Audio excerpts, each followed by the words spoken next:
Welcome back to Cornubia Sports Complex as Nothing But Net Media and Live Sport Australia present to you the QBL Game of the Week, featuring the Logan Thunder hosting the Mackay Meteors in men's action. We just had a great game between the women's teams. This game is going to be another great matchup.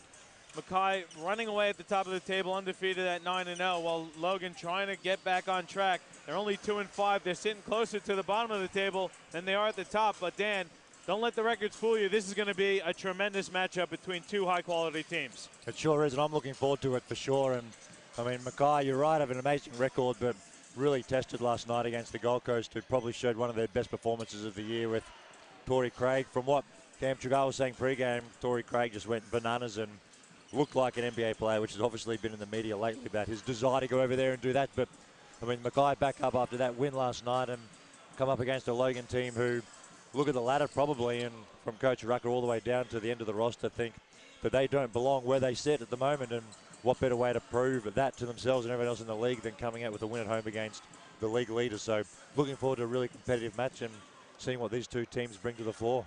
Dan, we talked about it. Mackay, you could pick about three guys on their team at the moment who could legitimately make a case to be the QBL MVP. If you're Logan, what do you have to do to spring the upset tonight? Well, I mean, Lucas Walker is an impressive player just physically, and you expect him to put up numbers, and just based purely on athletic talent, he's going to do well. But then you look at the statching of bloody hell, he's shooting 41% from the three on the season, which is something which I probably wouldn't have expected. So all credit to him for bringing that part of his game. And if he's hitting the three ball at 40%, I mean, anyone playing against Mackay's in trouble. But, I mean, for me, looking at the Logan roster, they got Tommy Amar, Mitch Young. I think they'll be all right, with the exception being, what does Coach Rucker do with Sean Bruce? Because I think that point guard spot all year for Logan's caused trouble, from Jay Washington to Izzy Tueta to every other point guard that they've come up against, has really had their way with the Logan defense. And Sean Bruce is arguably the MVP of the league, getting everyone else open shots and putting up numbers himself. And they're going to run a lot of high on balls for him. I mean, how's Logan going to guard him? That's what I want to see. So for me, the key to the game is cutting off the head of the snake, which is Sean Bruce. Yeah, Bruce is the reigning QBL player of the week. He had the triple-double in the huge win over the Spartans last week. Comes into tonight averaging 22.4 points a game, just under 6 rebounds a game, and he leads the league at 9.5 assists per game. So, you know, when you talk about statistics, those are MVP numbers there. But then you talk about the player coach, Cam Trigar. We didn't even mention him. For me, Logan, they need to do a better job getting Mitch Young involved in the offense. Not necessarily getting him shots, but everything should run through him. Last week in the loss to Southwest, he fouled out with 14 points and 8 rebounds. But when he was on the floor, he was tremendous. They lost 89-82 in that Carly Adams Foundation Charity Shield matchup versus Southwest.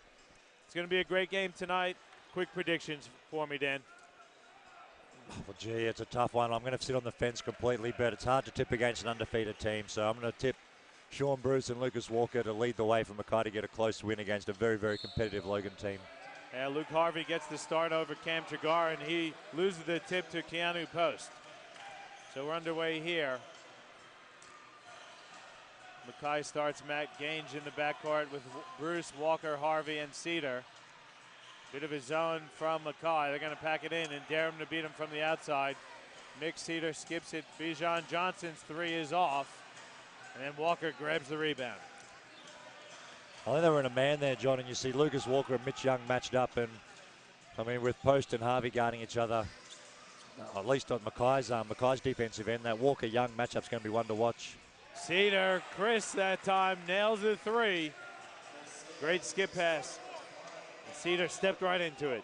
I'm really glad that Tommy Amar went to Lucas Walker on the defensive end. I think that's a matchup that Tommy's capable of making at least life hard for Lucas Walker. So let's watch that one as the game moves on as well. Tommy Amar in the corner. He misses his jumper. Chris Cedar gets the defensive rebound. Chris going to step into another three. That's short. Good rebound there by Keanu Post. I mean, Logan are going to get out and run like every team wants to these days, but I would really hope as well that they look at, you know, Mitch Young, they look at Keanu Post, and if you don't have an open look, slow it down and get those guys touches and make Mackay play defense for 15 or 16 seconds. Get Lucas Walker in foul trouble maybe. Will go a long way to helping them get over the top tonight. There's Walker with the alley-oop pass. He caught and finished. Logan are lost on defense 2 possessions in a row. The Cedar three from the corner, and then that layup just there. Mitch Young's got his hands out, not knowing what's happened. They're breaking down which is not a good look in the first couple of minutes of the game. There's Young, good handoff for Post to finish, and that's what I'm talking about. Getting him a touch. He can pass the ball. He's a great passer for a big guy. Yeah, he's got to be the focus, absolutely. Chris Cedar guarded by Bajan Johnson. Now Walker has it against Tommy Amar. Looking to go right at Tommy Amar. He loses the ball. Johnson comes down with it.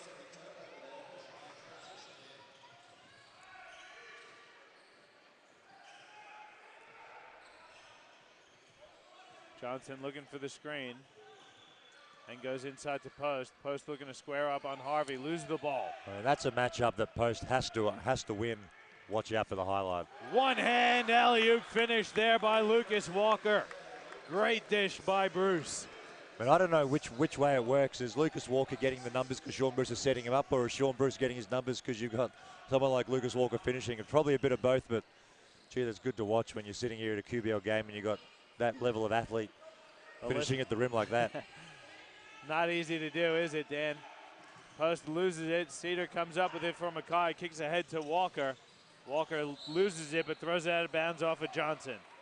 I mean, before that highlight, I was about to say Keanu Post has to win his matchup with with Luke Harvey down there. I mean, if you're gonna go big and put Young at the 4, I think they really need to make sure that they get their money's worth out of Keanu Post. And Gange open for 3. He drains it. Gange is deadly from deep on the season. He's hitting 50% of his three-point shots. He hit the first one tonight. It's interesting, too. I had a quick chat to Cam pre-game, as I know you did too, Johnny. And I mean, Coach Trigar spoke about Gange and his ability to recognize who needs touches, as Mitch Young shows his range as well. Three-pointer. Gange can hit that shot, but he knows where to get the ball to Cedar, where to get the ball to Lucas Walker, and obviously to Cam when he's in the game as well. So a high IQ, which is going to help Mackay as they move forward here. Harvey blocked at the rim by Amar, but they're going to say Tommy Amar got him with the body. So Luke Harvey going to go to the line for a couple. Good creativity there, though, by Walker. You see the defense collapsing on him. Nice little dump off to the big man. And Dan, we talked about it when we had Mackay a couple weeks ago. We watched Lucas Walker in the C Bowl last year, and he just seemed to be almost disinterested in the game that we saw him play. And he's really locked in. So I've watched a few of the games on Huddle. He just has it all going on. He's comfortably back in the NBL. He's not playing for a contract again. He was re-signed with Perth. And he just seems to really be fully locked in and loaded. Wasn't it amazing what a different system or a bit of confidence can do for a player? Because you're right, he probably struggled at Dandenong, but they had Deacon Montreal, who was a 4-man. Lucas Walker was playing the 3. I think they had another, I forget his name, Chuck Long was another perimeter player. There's just not much space for him to work. System might not have suited him. He gets a bit disheartened maybe. He doesn't know where he's going to get a job in the NBL, but he knows he's going back to Perth. He's playing in a system that Coach Trigar's put in place that suits him, and we're seeing what he can do, and he's just been nothing but impressive all season long. Another big-to-big pass on the other end. Young to Post again, leads to a bucket. So it's a 4-point lead here for Mackay over Logan. Deep 3 for Cedars off the back of the rim. Walker with the offensive rebound, but he loses it. Michael Cedar comes up with it. Skip pass into the corner. Bajan Johnson steps out of bounds.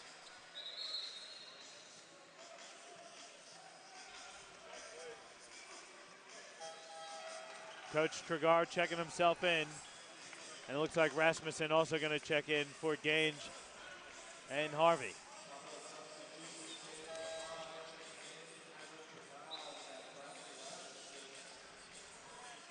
And it was interesting when I did talk to Cam before the game. He loves to just, he's going to play everyone. He knows, everyone knows they're going to play tonight. He thinks, I asked him, what is the success you're having in the second half? And he thinks that they're just in great condition and that they're just wearing teams down. They're taking everyone's best punches, but can they do it for 4 quarters? No one has been able to do it so far this season. Yeah, well, even Cam himself looks a bit more conditioned than we saw a couple weeks ago at Southwest as well. Looks like he's in great shape, and he's putting up numbers like he always does, even in limited minutes. So there's another alley-oop. Walker misses the dunk, though. It's tipped around out of bounds. Keanu Post loses it. That's a great look there by Chris Cedar. A great look, absolutely. Almost an amazing finish, but Nelson Collar going to check in for Keanu Post. Collar had a great game versus Southwest last week. I think he had 5 blocks in the first half, finished with 6. Well, great test for a young player coming in. I know he's got plans of heading away and playing overseas and things, and to come in with Lucas Walker, Cam Trigar, this Mackay team, great test for him, and hopefully he can give Coach Rucker some quality minutes here. Here comes Bruce off the screen, stepping into the wing 3. That's short. Logan going to let it roll out of bounds. That's quite interesting to see Coach Trigar start himself on the bench. But I think he wanted to match the 3 guards of Logan, the 3-guard attack. And it might just want to focus on his coaching as well a little bit. I think one of the challenges he'll have is, as a player, just playing and getting the minutes that he knows he can get as a player in any team in this league. Obviously, would love to have him, but he's there to coach as well, and maybe starting on the bench gives him the ability to. What a reverse incredible finish. Incredible finish from Sean Bruce, but maybe starting on the bench just gives him a better feel as the coach, and he can sub himself in and still get his 25 minutes, 30 minutes a game, but maybe just gives him a better look to see from a coaching point of view how the game's starting out. Yeah, just an incredible finish there by Bruce. He put the Jets on, got past Johnson, did the reverse layup with the left hand, got the finish and the foul. And he completes the 3-point play. I mean, you look, like I said before, you look at his numbers on the season. 22.4 points a game, 5.9 rebounds, 9.5 assists. He's shooting 53% from the field at the point guard spot. Yeah, it's impressive. And Amar, corner 3 is good from Tommy Amar. Mick Cedar, that's his 2nd or 3rd assist already so far in the first quarter. Chris Cedar on the other end finishes off a nice look from Sean Bruce. I think when Sean Bruce gets his head of steam up like that, Logan's in trouble. He's scoring himself. He's finding open players for layups and dunks. I think they've got to try and slow him down a bit further up the court than they have so far. Amar loses it. Bruce kicks it up ahead to Rasmussen. He finishes the layup as well. Capitalizing on some Logan turnovers, and Coach Rucker going to take a timeout, so we'll take one as well. There's about 4 minutes to go in the first quarter. It's a 6-point lead for Mackay over Logan in your QBL Game of the Week, presented to you by Nothing But Net Media and Live Sport Australia.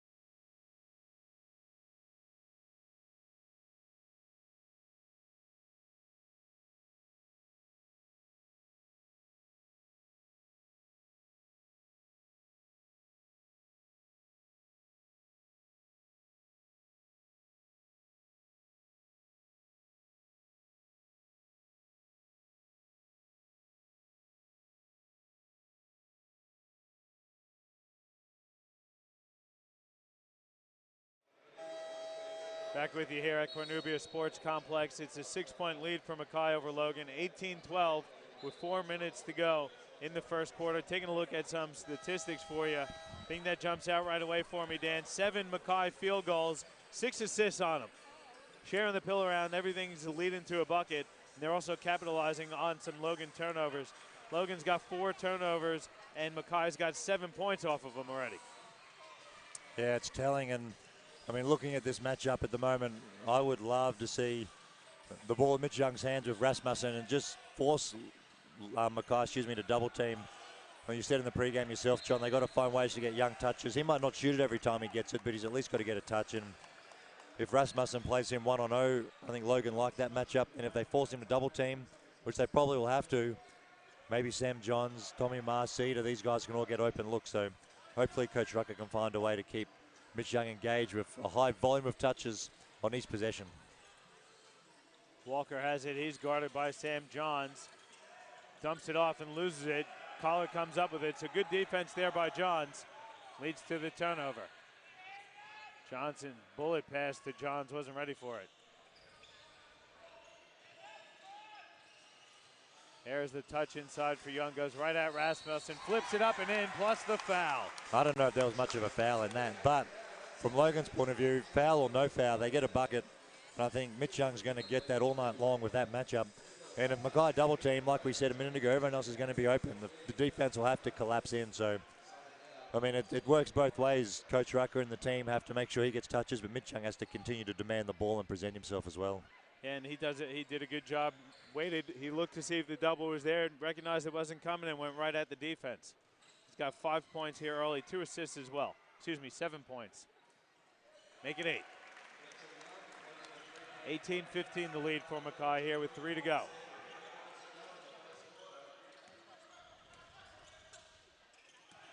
Walker gets around Johns and puts it down with one hand again. No help defense, and Walker rocks the rim. I remember years and years ago, Andre Lamanis, when he was with the Breakers, said if you get beat middle, expect no help. If you get beat baseline, there'll be help there for you. And I think Sam Johns found out pretty quickly that if you get beat middle with Lucas Walker holding the ball, there'll be no help. And Lucas Walker made him pay. Mitch Gamblin checks in for Chris Cedar. Johns turned it over on the other end for Logan. And I think they're just going to give Lucas Walker a steady diet of the ball at the high post and just let him work. Steps out and fires at the top of the key 3. It's too strong. Trigar tips it, but Young comes down with it. And this is where Bruce does a great job. This is where he made his name, is on the defensive end. Salicic has it now. He's just checked in for Logan. Looking inside for Collar. It's not there. Young's going to take a deep 2. That's good. Young doing a bit of everything so far, keeping Logan in it. They're down 3.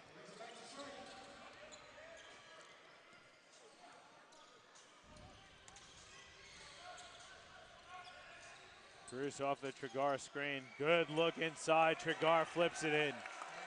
It's a funny, it's a funny, my voice is failing, by the way, viewers. I apologize. You're going through puberty again. It sounds like it, but it's a fun, I'll explain what I was doing last night, maybe in a minute when we get a break, but as Mitch Young shoots the 3 and makes it again.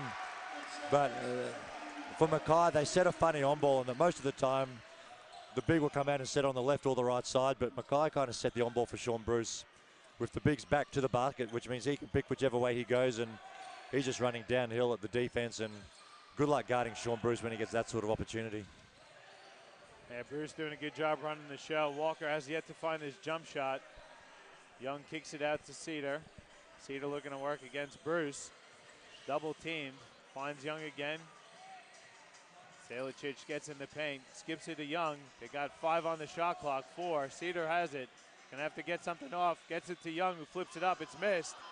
Collar's tip is missed as well, but it goes out of bounds off Mackay.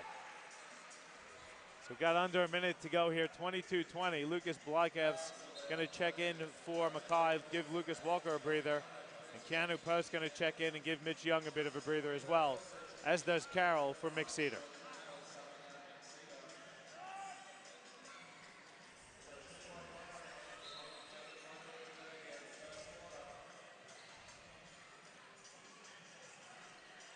Carroll coming off the screen, fires the 3. It's too strong. Tipped around. Coming down with it is Cam Trigar. It's a tough matchup for Sean Carroll. Looking to stay in front of Bruce. Bruce, fadeaway jumper is an air ball. It is a tough matchup, but I think Sean Carroll's well equipped as anybody to guard Sean Bruce. You can't stop him, but I think Sean's been around long enough and is smart enough just to be able to slow him down as well as anyone else on Logan's roster could. And I like Sean Carroll for Logan offensively too. He can just run offense, get them good looks, get the ball to the right guy. So nice. This is a good lineup for Logan. Nice bucket there from Johns. Ties it at 22. Mackay's going to hold for the final shot of the quarter. And then Salicic picks up the foul call, trying to pressure Bruce. Coach Rucker getting fired up. Could hear him from our vantage point. 6 to go. Bruce gets the screen from Rasmussen. Stop and pop from Sean Bruce is off. Post comes down with the rebound, and we're going to head into the quarter-time break. Not at that 22. Dan, quick thoughts on the first quarter action. Well, quality basketball like we expected, but I think Mackay looked really good. So did Logan. There's good things both ways, but I mean Mitch Young with 13 points, just carrying Logan offensively at the moment. So either he'll continue that and he'll get touches, or he'll open up for everyone else. And for their sake, hopefully the Amars and the Sam Johns can contribute tonight. But I mean, Mackay on the other hand, really even spread. Lucas Walker's been impressive. Sean Bruce, Cedar, they've all looked really good. So, as predicted, a great start to a really competitive, quality matchup. All right, we'll take a break. We'll come back with some statistics and the second quarter action here on your QBL Game of the Week, presented to you by Nothing But Net Media and Live Sport Australia.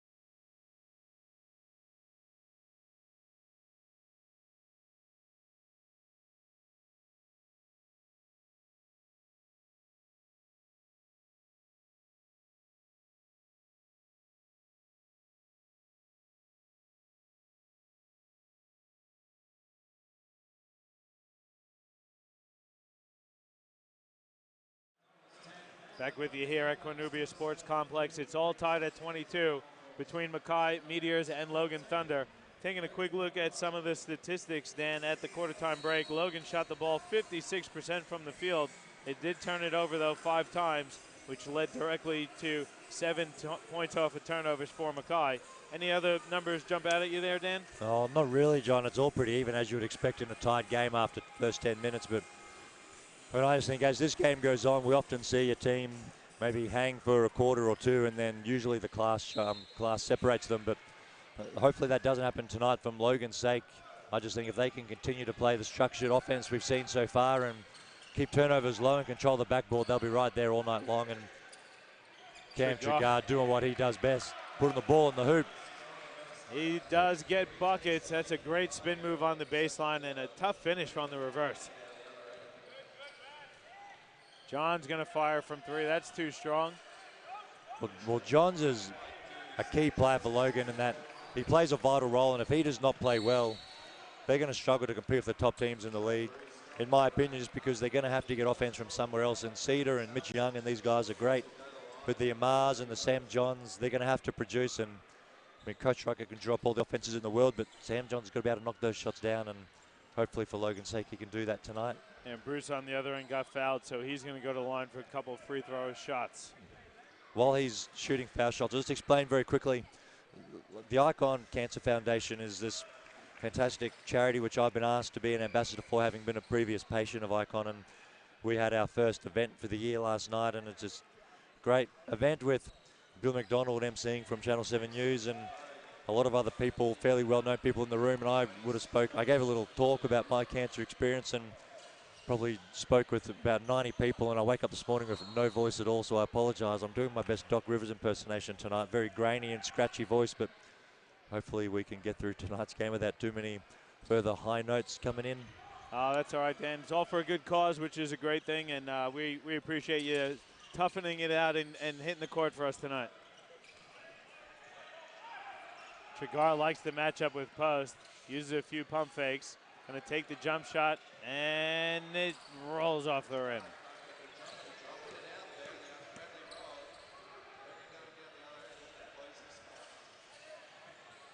There's post on the other end, looking to go right at Trigar, spins baseline, misses the left-handed hook shot. Collar comes down with it. Salicic going to fire the 3. That's good from Christian Salicic. He's really struggled from deep. If he could find his stroke, because he's a good shooter. If he could get hot, yeah, he's got to find his stroke, absolutely. We've been to talk to Coach Ruck and get his thoughts on minutes, whether he's got an idea in mind of how many minutes he wants different guys to play, whether he has coaches through feel and subs through feel. But we'll see how long he keeps Mitch Young off the floor. On fire in the first quarter. And Collar with the tip, he's fouled, so he's going to go to line for a couple shots. I think Logan go to Brisbane tomorrow, don't they, John? Tomorrow, yeah. I believe so. Maybe he's trying to control minutes. Maybe, I don't know, but it'll be interesting to see how he manages his roster this evening. Oh, it's tough to not only back up, but we can't say anything because Mackay did the triple header earlier. When you play on the Saturday night and then have to play on the Sunday morning again, it's always tough. I mean, sure you're playing pretty much like 12 hours later. Yeah, especially Brisbane have had a few of those games this year where they get teams on a Sunday fresh, whereas the other team walks in off a second or third game. And they play such a high-tempo style of basketball, Brisbane, and they're so well-conditioned and very fit that it's hard to keep up when you play Saturday and back up 12 hours later on a Sunday against the Brisbane Capitals. Cedar hit that nice floater on the other end, gives Logan the lead, 27-26. Wykevs finds Rasmussen, baseline jumper is good. Nice touch from Rasmussen, really nice. He's been doing that for a long time also. Salicic hands off for Collar. He got himself stuck a bit too deep under the hoop on that one. And Bruce again bumped, and he'll go to line for a couple shots. That one's called on Mick Cedar. That's going to be Cedar's first personal, the second team foul on Logan. And Bruce again going to go to the free throw line. He's a perfect 3 of 3 so far tonight. And Luke Harvey going to check in for Cam Trigar.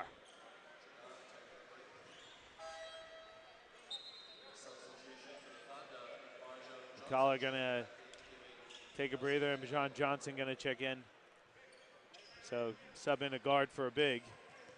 It's pretty much a 4-guard lineup with Kanu Post on the floor for Logan. Well, it sure is, and you would expect that means, you know, obviously 4-out offense, but plenty of space, lots of ball movement. Post has room to work inside. We'll see what they come up with. Bruce went 1 of 2. Mackay's taking a 2-point lead here.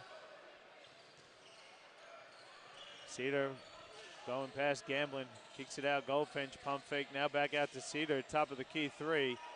That's good from Mick Cedar. Logan retakes the lead.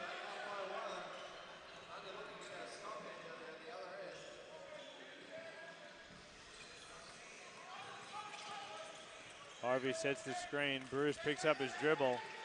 Looks inside for Harvey, who's double teamed. Nice pass to Rasmussen. Just the composure of Sean Bruce is so impressive as well. It's one thing to see him come off an on-ball and attack and get to the rim and throw alley-oops, but when he loses his dribble, and most players rush and panic in that situation, he just maintains composure, finds Harvey, they get a layup. And I like on the other end, isolating Post, let him go to work. If they're going to guard him one-on-one, let him do his thing. Well, if you're going to bring a big American in as an import and you get single coverage, he has to go to work, and I mean, good to see him be aggressive there and reward himself with 2 foul shots. Yeah, so he'll go to line on the season. He's shooting at 65% from the free throw line. As Young does check back in. I thought he did, yeah. Is he out there?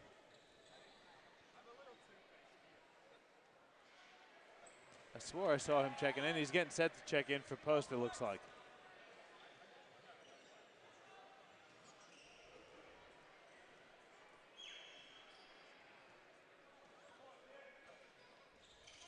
Post missed them both.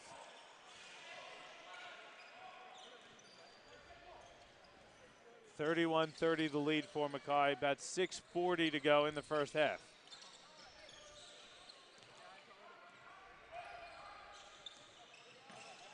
Teardrop from Bruce is off. Wykevs hit the floor hard. Got bumped on his way up. Then they called Well, I missed it. Whatever happened, I missed it. I think it was just that the call got upgraded to unsportsmanlike. So obviously after the way the play went down onto the baseline, trail referees come in and overruled with an unsportsmanlike foul. I don't know. I think Cedar came in and did something. Number 10 got called for unsportsmanlike. Yeah, Chris Cedar got called for that. Didn't see really what happened. It was a very subtle push, whatever did happen, but obviously he came in to stand up for his teammate, so you can't be too critical, I guess, but it's a quick whistle. It sure was, and that's not a bad thing. Hopefully it takes away any niggle and means that all the players know not to mess around, and an unsportsmanlike call that quickly means the cheap shots won't come into it later on, hopefully, whereas if you let that sort of stuff slide, I don't know, there's a potential for it to get a bit out of control later on, but I don't know what happens here. Does Logan get the ball back? Does Mackay get, I don't know, obviously Logan. Looks like Logan on the unsportsmanlike. Yeah, considering both fouls were of different grades, so you have a normal foul and unsportsmanlike foul. The penalty for unsportsmanlike foul is 2 shots and ball from halfway, so that kind of overrules what's actually happened. And it's a big play, really. I mean, Cedar doesn't look too upset. I'm not sure what happened, but I mean, it was a Mackay ball out of bounds, offensive rebound. Black Calves got fouled, but when they lose the possession, give up 2 foul shots and a possession here. So if this is a 1 or 2 point game later on, we'll remember this moment. Young gets his own rebound and puts it in with the left hand. But Lucas Walker streaking down the court, lays it up and in between 3 Logan defenders. So I think you should only get 1 point for that, John. I mean, he's got to go up and just punch it and grab the ring and hang on it. Pretty hard to do with 3 defenders, but I just love watching his highlights, and the more highlights I see from him, the better. Young shoots an air ball. Bruce kicks it ahead, but it's tipped out of bounds off of Logan. So Mackay will maintain possession.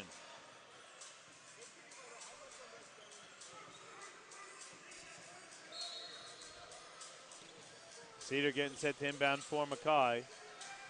Finds Bruce, thought about a 3, instead gives it to Cedar in the corner. He'll fire the 3, that's off.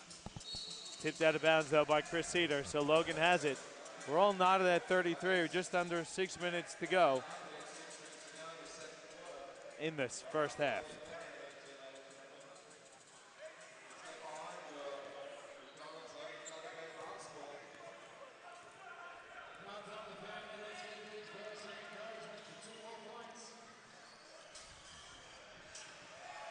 Corner 3 from Goldfinch is off. Chris Cedar gets it. Gange back in for Mackay, as is Harvey. Bruce lays it in. That's a good boxing clear out from Luke Harvey. He got position, wanted the ball, instead opened the lane up for Bruce.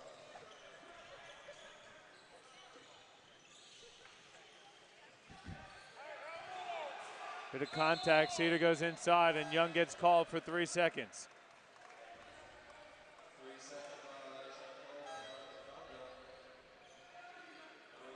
Tommy Amar going to check back in for Goldfinch.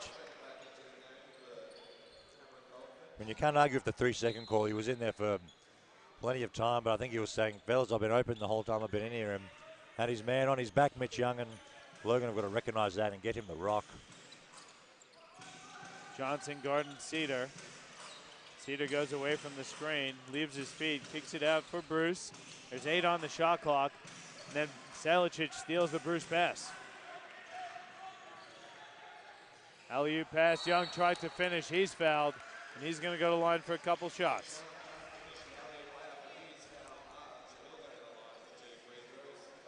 Young on the night has hit 1 free throw so far, the only one he's attempted.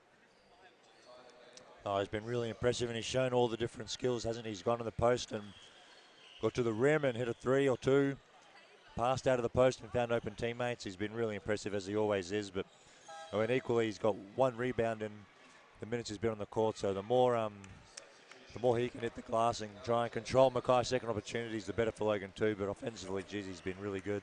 Yeah, he's the only player for Logan in double figures. In fact, he's the only player in double figures in the game.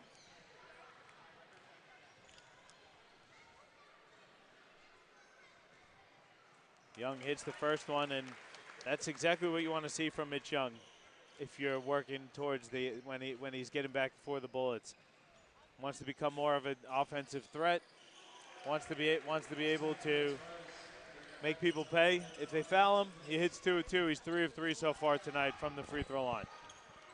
And we're not at 35.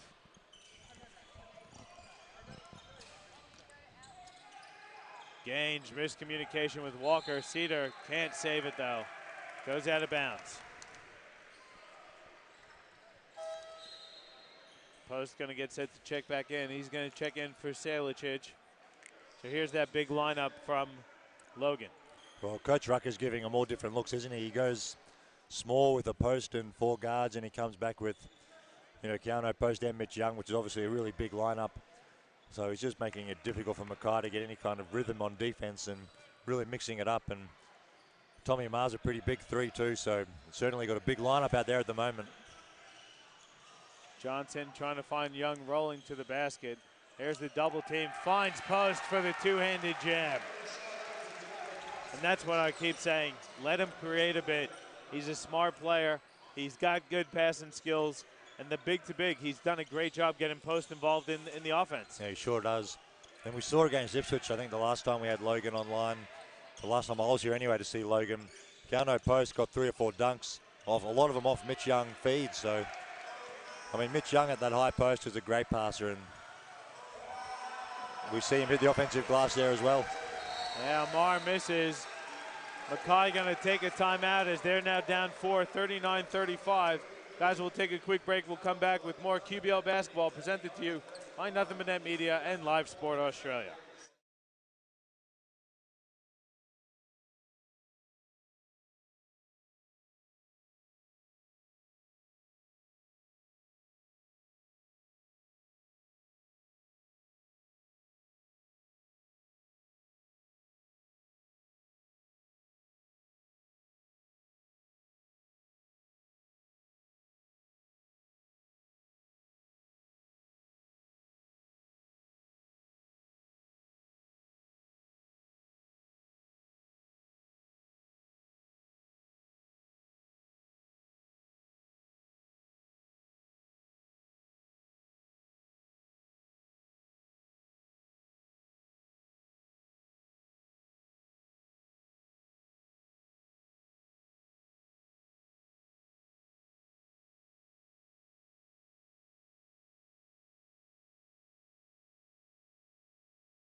Timeout taken there by Mackay. Good timeout, Dan. What do you think? Really good timeout. Logan is starting to look really good, and but anytime you're on the road, you don't want the crowd to get energy, or Logan in this case, obviously being in Logan, to get some energy from the crowd and get on a roll. So as soon as you get that momentum, just call a quick timeout and hopefully take some of that away from Logan, who played really well the last few minutes, and they come out with some pressure here to just mix it up again. And I think Logan's done a great job of just making it difficult for Mackay to get any type of rhythm at all so far tonight. Different defenses, different offensive lineups. Coach Rucker's junked it up really, really well. Mackay's down 4. Cedar has it. He's traveling all over the place, by the way. Bruce has to fire a deep 3. That's off. Trigar and post fighting for it. It goes out of bounds off a post. So Mackay will get 14 seconds on the shot clock.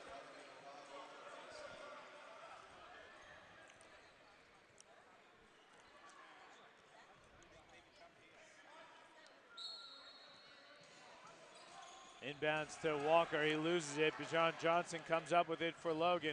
Goes right at the rim and lays it in. And then Cedar steals the inbounds.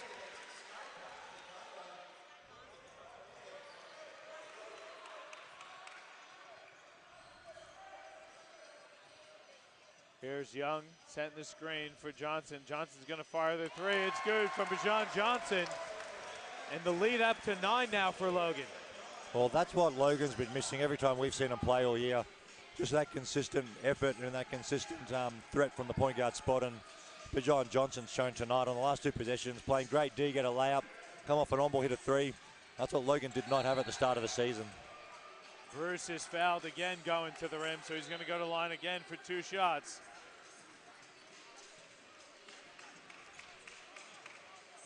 That one's going to go again on Bijan Johnson. It's going to be his 3rd personal, 4th team foul on Logan.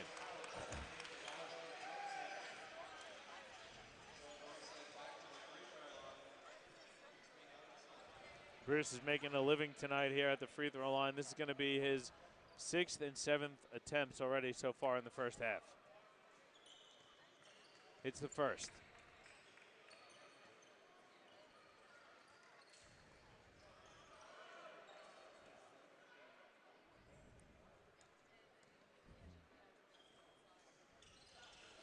And hits the second.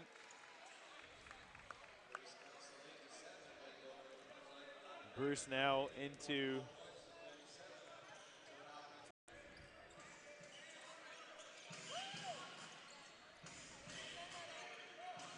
Gange steps back, kicks it to Trigar. Now Cedar has it, puts it on the deck, leaves his feet. Walker gonna fire a 3, that's too strong. Tipped up and in though by Sean Bruce.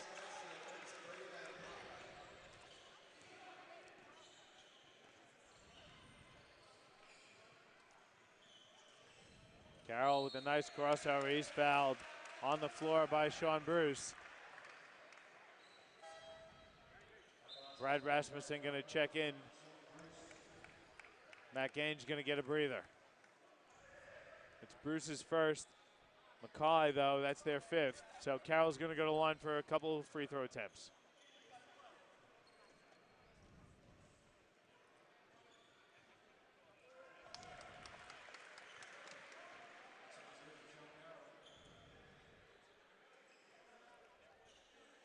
You ever play against Sean Carroll? A lot of times. Yep, sure did. He was a Knox Raiders legend back when I was with Hobart and Geelong in the Seaboard down south. So we had a lot of games over a number of years against each other. Sure did, yeah. What's that? What is that? He's just been a hard-nosed point guard for his entire career, hasn't he? Essentially, I mean, he's doing all the things that we talk about here with Logan. He did back then in terms of great defender, really capable shooter, but knew exactly who to get the ball to. So he played with Lester Strong, who was a really good five, big American import, who I matched up on when we played, and he played with CJ Massingale at the same time, who's fairly well known currently with the Sunshine Coast Phoenix, but was, I mean, one of the top players in the last 30 years of SeaWorld competition, just a legend down south. And Sean knew exactly how to get those guys looks, and he's showing all those skills tonight and all season long. With the follow and the foul. Another timeout going to be taken here by Mackay. They're down double figures, 50-39.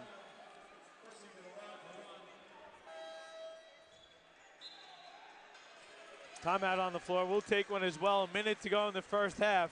And Logan up 11 on Mackay, 50-39 in your QBL Game of the Week, presented to you by Nothing But Net Media and Live Sport Australia.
All right, back with you here at the Cornubia Sports Complex. It's Logan up 11, 50-39 with 1:07 to go in the first half. And Keanu Post at the line for a free throw attempt to complete a three-point play. Dan, pretty impressive first half here for Logan. Absolutely impressive. And I mean, Mackay would say that 50 points and a half is probably too much to give up to anybody. But I mean, Logan have been classy and impressive right from the jump. So give them all the credit. I don't think it's Mackay playing poor. I think it's just Logan playing really, really well. Post hit the free throw, so it's now a 12-point lead for Logan. They've got Amar, John, Cedar, Young, and Post on the floor. Mackay answers with Cedar, who fires a deep three that's off. Amar comes down with it. Nick Cedar has it now for Logan.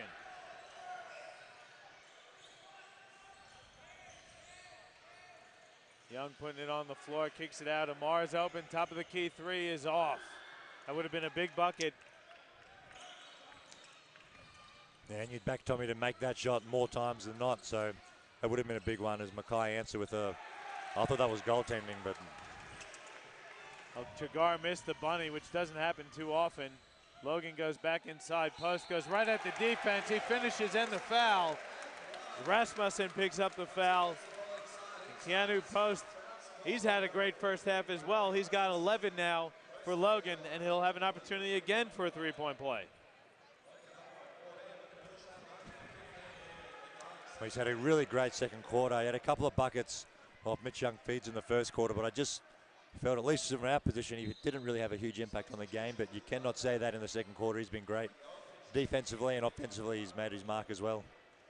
And it does seem as though they're really focusing on getting Post some touches inside as well as running through Mitch Young. And he hits the free throw, so Lead is now 15 for Logan with 20 seconds to go, and a good substitution here for Coach Rucker. Get in post out. Don't need him to pick up any fouls. He hasn't picked up any yet so far in the first half, and he has run into foul trouble a few times so far this season. But Mackay will hold for the final shot of the half, down 15.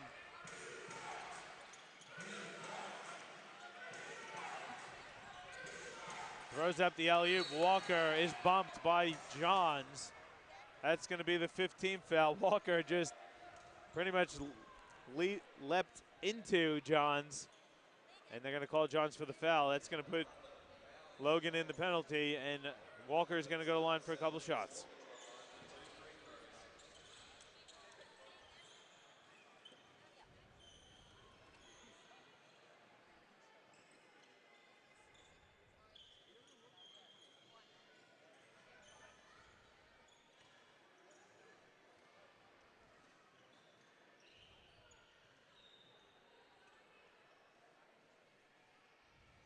Mitch Young getting a workout in. He's showing his many talents. Not only can he play hoops, but he can dry wet spots on the floor as well.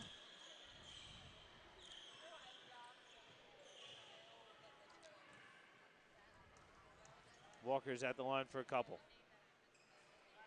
That first one is good.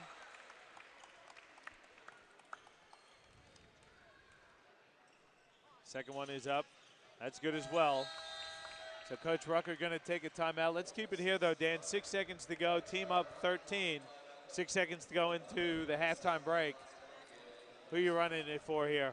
Well, whoever they run it for, you want to make sure that clock expires as they shoot it, because you don't want to give Mackay 2 or 3 seconds to go the other way and get a prayer and cut this lead down heading into the break. So let's make sure Logan get the last shot if I'm Coach Rucker at the moment. But I don't know. There's a lot of options, but I would think Mitch Young or Cedar are the two players that need to get this shot. If somehow Mackay cheat and hedge onto either of those, then you've got a Tommy Mara or Sam Johnson who are more than capable, but I'll be trying to get a look for Mitch Young, first of all, considering he's been on fire so far in this first half. Either him or Cedar would be the priorities for me coming out of this timeout. Yeah, Young is 8 of 12 from the field, 6 of 9 from 2, 2 of 3 from 3, and 4 of 5 from the free throw line. Top scoring in the game so far is Mitch Young with those 22. Post having a good game too. He's 5 of 6 from the field, 12 points on 5 of 6 shooting and 2 of 4 from the free throw line. He's also got 6 rebounds. Yeah, I'm not sure he's in the game coming out of this timeout, so he won't be the option, but there's still more than capable scorers out there for Logan. We've got to go the length of the floor here. Well, John's going to inbound. You got Goldfinch, John, Cedar, Young, and Amar on the court. John's inbounds to Cedar. He's got it at half court. Takes a few dribbles.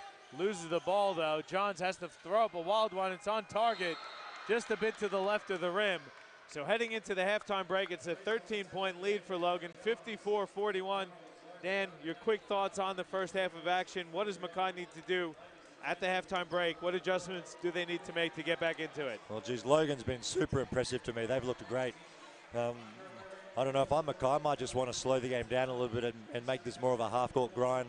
See if Logan can guard Trigger in the post, see if they can guard Lucas Walker at the elbow, see if they can slow it down and get Sean Bruce off a couple of reversals and run him through some on-balls.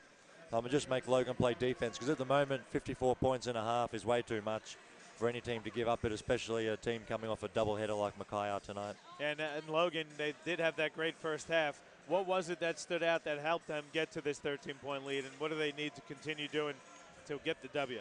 Well, I've been really impressed with their structure, meaning they just seem to know what they're running and who they're running it for. And I mean, every player's stepped into the game with confidence. Tommy Marr shoots the ball with confidence, make or miss it.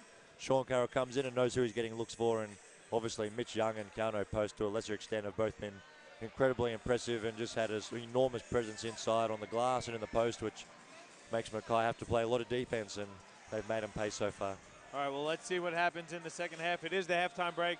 We'll come back in about 10 minutes with some statistics and the second half of action on your QBL Game of the Week, presented to you by Nothing But Net Media and Live Sport Australia.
Back with you here at Cornubia Sports Complex. About 2.5 minutes to go before the start of the second half. It's a 54-41 lead for Logan at the break. Dan, really great first half for Logan. Let's take a look at some of the halftime statistics and what really jumped out at you at the break. Well, I think the obvious thing is Mitch Young 8 of 12 from the field and just doing an amazing job. 22 points, 5 boards, 3 assists, and just creating opportunities for all his teammates as well. So he's been super impressive so far as well. But I think for Logan to be up 13 over the undefeated team in the league, and Michael Cedar's only taken 3 shots, they've got to be pretty happy with that. So, I mean, if he comes alive in the second half, then Logan are going to be pretty hard to stop, I would think. They're +5 as a team on the rebound count. Only 7 turnovers, just up and down the whole stat sheet. They've been impressive. I think from Mackay's point of view, they've struggled a little bit, especially shooting the ball from deep, 2 of 10 from downtown. So you'd expect that to pick up maybe in the second half. And I mean, Lucas Walker, Sean Bruce, they've all been solid. The thing that stands out to me a little bit, and Coach Trigar's Coach Trigar, but he's also, MVP of the league, Trigar.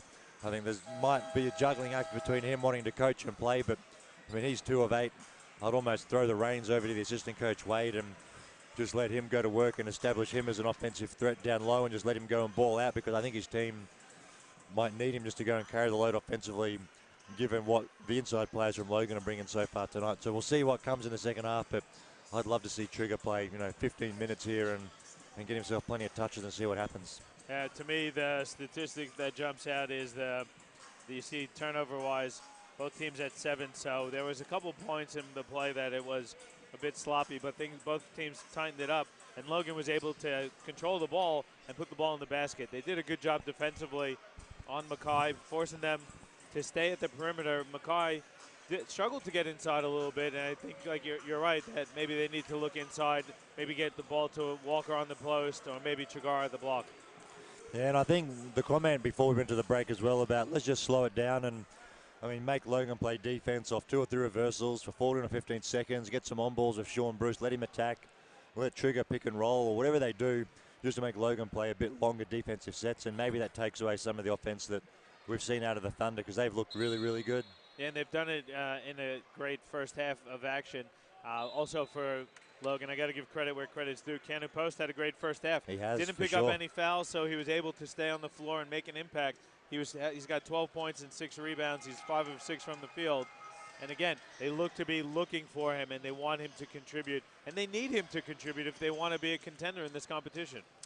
Well, there's no doubt about it, and we see what he does offensively, and he's 5 or 6 and all those things, but he changes a lot of shots as well, and it's amazing how it works as the psyche of a player when you're getting good looks on the offensive end, how much energy you have to go and play D. So the more involved they can keep him, the better.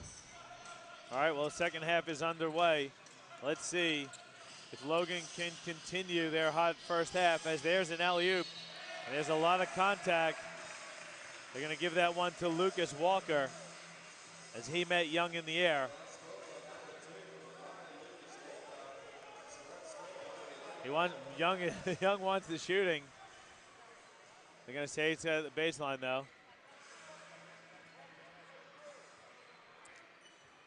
Walker hates the call, doesn't he? Well, he's just jumping up to catch the ball, and he was in front of Mitch Young, so you can't disagree with his displeasure at the call. But good set from Logan coming out of the break, too, and good to see Mitch Young staying aggressive. It went right at Walker. Couldn't finish with the left hand. So Mackay gets a stop on the first offensive possession. Let's see if they can cut into this lead now. Cedar wants to clear out. He's driving baseline, fading away. That's a tough shot. Tipped around. Harvey comes down with it. He goes flying. They're going to say jump ball. Possession arrow favors Mackay. I think it looked worse than what it was, hey? Oh, there was nothing in that, no. Our resident referee, Regan, what did you think? Yeah, nothing wrong with the call at all. I mean, both players had a hold of the ball. If someone's just got a little bit more strength and happens to throw the other player to the ground while holding on to the ball, completely clean. There's Bruce. He misses. Then there's a foul underneath the basket. That one's going to go on Tommy Amar, trying to box out on Chris Cedar. That's Amar's second personal, so both teams with one team foul so far, about 45 seconds into the third quarter.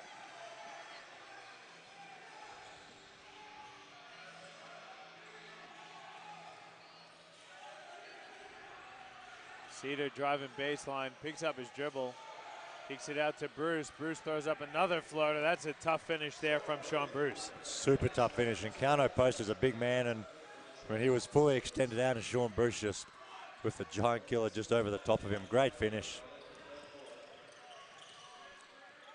Cedar going right at Bruce, gets a lane. He's fouled on his way to the rim. That one's going to go on Bruce, so McCedar's going to go to line for a couple shots. Referees seem to be calling it a little tighter to start here in the second half.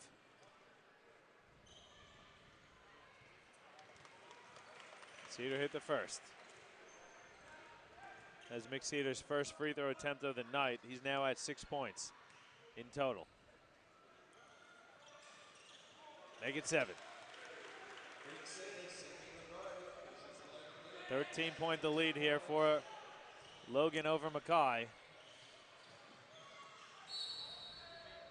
And an offensive foul called there on Luke Harvey. He was trying to set a screen on McCedar to free up Sean Bruce. And he gets called for the moving screen. That's Harvey's third personal.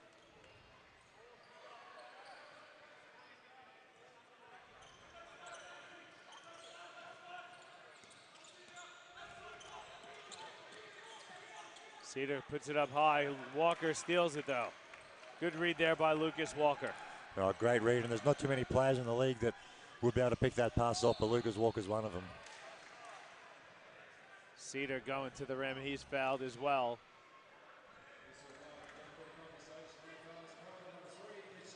Foul's called on Mitch Young. That's going to be Young's first personal.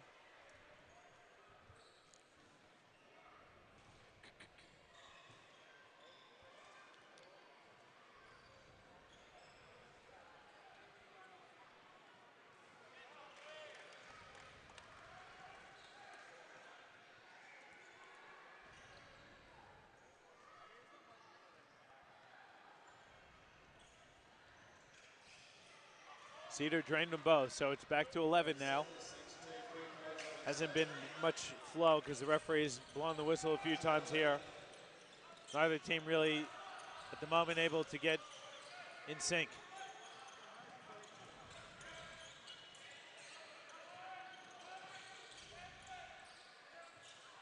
Marr has it now over to Johnson with 3 on the shot clock. He's got to fire a deep 2. That's off. Excuse me, deep 3. Bruce goes coast to coast and lays it in. Cuts the lead to single digits now. It's a 9-point lead. And then an offensive foul called on Keanu Post, battling inside with Luke Harvey. Well, I didn't see that, so I can't really comment on the call. But I mean, the officials are seemingly making a point to really keep this game clean, which might be a little bit frustrating to the guys on the court, but hopefully it means that, you know, they just keep their hands off and the game opens up and we can see these guys go to room and go to operate, with plenty of room to go and do their thing. And a few more highlights. I'd love to see Lucas Walker or Mitch Young come down the paint again and finish with authority. It's awesome to see. It'd be great. Got to give a shout out to our guy, Big Joe, tuning in live down in Adelaide. Actually, I'm sure we saw Coach Joey Wright up here live in person as Harvey finishes the reverse layup. Coach Joey Wright, the Adelaide 36ers head coach, up here checking out some QBL action. And Big Joe, thanks again for tuning in and for supporting Nothing But Net Media and Live Sport Australia. Cedar, top of the key jumper, rolls in and out. Walker comes down with it. A little too casual there, nearly turned it over. Now Chris Cedar puts it on the deck. He's swatted by Collar. Harvey comes down with it, and he's fouled, though, by Nelson Collar again. It's a good block, but good tenacity there from Luke Harvey.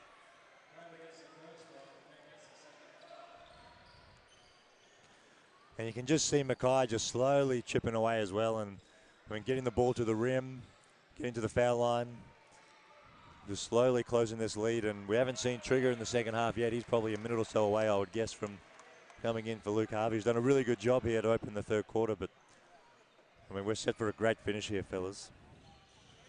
Harvey hit them both. Lead's cut to 5 now.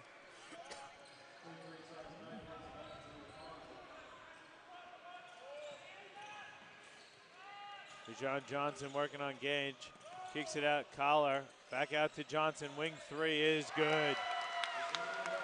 Bijan Johnson hits it. Cedar on the other end. That's a wedgie.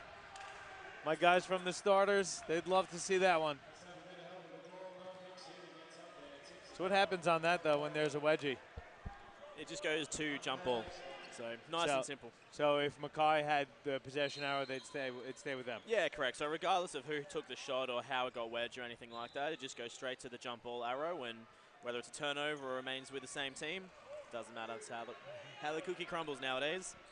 All right, well, the lead is back up to 9. It's 8, 59-51. Johnson has his pocket picked. Cedar hands it, kicks it out to Bruce. He can't hit the long two. Cedar, Mick Cedar, comes down with it for Logan. Too many Cedars on the floor. Can we just get Mick on at once and Chris on when Mick's not on? They've been matched up defensively too, which has been great to see. Young backing in, hands it off for Collar. Collar through traffic. And again, good recognition there by Mitch Young, leading his fellow big man to the bucket. Well, they just look so good when Mitch Young get touches, don't they? If he's single coverage, he's getting good looks, and if he's doubled, he's doing a great job of finding his open teammate, which is oftentimes the other big. And he's got a match up here. They got to look in. He would have found him eventually if he wasn't fouled, I'm sure. Sean Bruce, the only defender back, and Mitch Young salivating, I think, at the thought of getting a bucket over his Bullets teammate. Yeah. Bruce is a good defender. I don't know if he's going to handle Mitch Young in the post, though. He would have fouled him, surely. He's not letting him get a poster, that's for sure. As you say, Trigar checked in for Luke Harvey. Harvey gave him some good minutes there. It's an interesting period of the game, isn't it, John? We've got a 10-point lead to Logan, who've been playing really, really well. As Mitch Young misses his first three of the night, but I mean, Mackay just stacked with talent. You know they know a way to get W's out of any situation, and I mean, they're just going to stay with it and grind it out here. So we'll see what happens over the next few minutes to close this quarter out. But Logan so far are looking pretty good, aren't they? Yeah, Logan looks really good. Mackay missed the gimme on the other end with Walker. Johnson leaves his feet, finds Collar. That foul is going to go on Lucas Walker. I think that's the biggest adjustment for some of these guys who play in the NBL to come back down to the QBL, and that it's just officiated a little bit differently, but it's been consistent. They've called that same kind of touch foul all night long, but that's the second time Lucas Walker has been called for a foul and doesn't really know why. A bit of contact, definitely, but that's going to put Mackay in the penalty, and Johnson going to go to line for a couple shots. John Johnson is 1 of 2 from the free throw line tonight. Make it 2 or 3.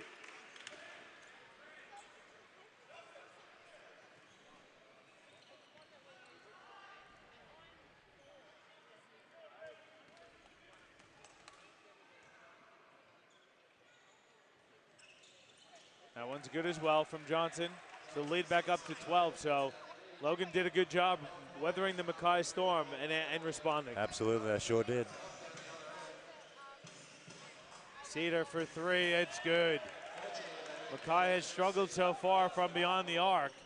That's only their 3rd three-pointer of the night.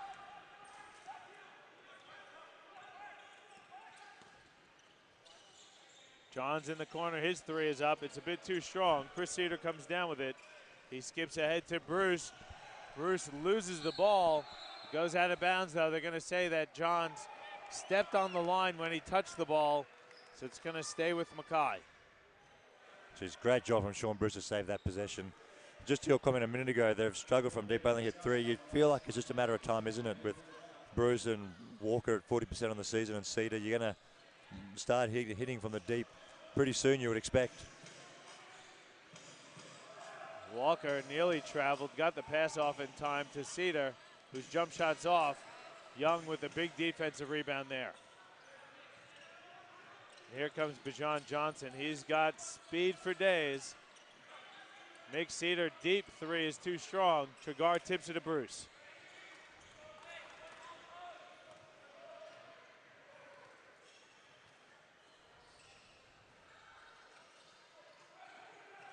Now Trigar has it on the block, looking to go to work on Collar. They're going to get Nelson Collar for the foul on Cam Trigar. So he's Nelson Carlo's not complaining, so it's obviously a foul. You'd expect him to be a bit upset if it wasn't, but when you force Cam Trigar into a, 3 dribbles away from the hoop fadeaway, just get a hand up and make that a contested shot. He played him pretty well, but I think the more touches Cam can get down there, the better for Mackay. But it's only a 9-point game, could be 7 after these foul shots, but I just reckon a steady diet of post-ups from him to close this quarter's probably a bit what the doctor ordered for the Meteors tonight.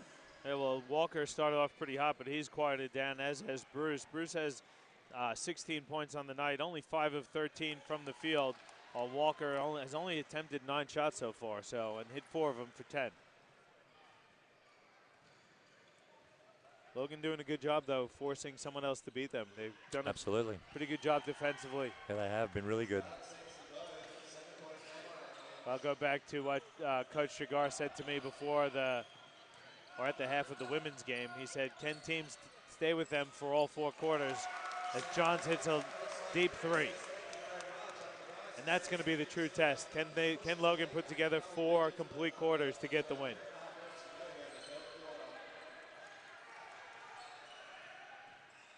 Bruce off the screen, flips it up. He misses.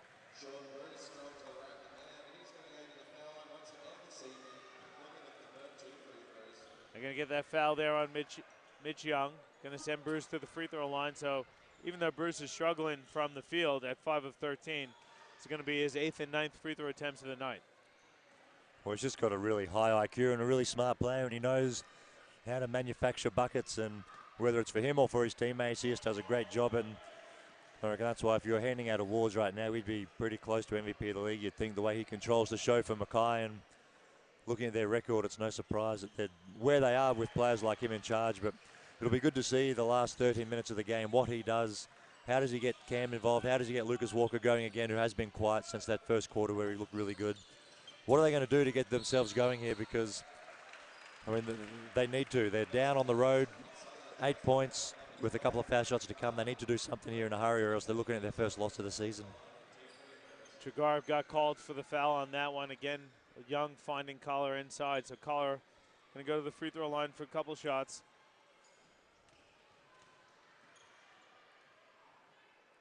And I know I asked you this when we had Mackay the last time because it was their 3rd game of a triple header. But what about playing back-to-backs? Definitely not the easiest, is it? No, it's not the easiest, but I don't think it's much of an issue. They played at the Gold Coast last night and then drove half an hour to Logan. I'm sure they're staying somewhere in between, but Cam Trigar, Lucas Walker, Sean Bruce, this is what these guys do for a living. So if they weren't playing tonight, they'd be working out somewhere anyway. So I don't think the second night, 2 games in 2 days, is any type of a challenge for these guys. Gange thought about the 3, got it back out to Trigar. Now inside, Walker flips it up. It's off. Tipped out, and Bruce recovers it for Mackay. Looks inside for Trigar, who's swatted but fouled before he got the shot off. And Logan in the penalty, so Trigar is going to go to the free throw line for a couple shots. It'd be good to get Joey Wright's thoughts on Nelson Carla, wouldn't it? Just to see what he thinks of this young kid. I think he's just come back from college and certainly loves to contest a shot, doesn't he? Loves to block a shot and be an inside presence defensively. Good to know what Joey sees of him and if there's a role for him at a higher level here in Australia, maybe. Well, I think he certainly has the ambition to play in the NBL. From what we understand, he's going to be going over to Europe after the QBL season. It's always a bit tough, the NBL, if they can add some teams, there might be some more roster spots, but there's only a limited amount of developmental spots.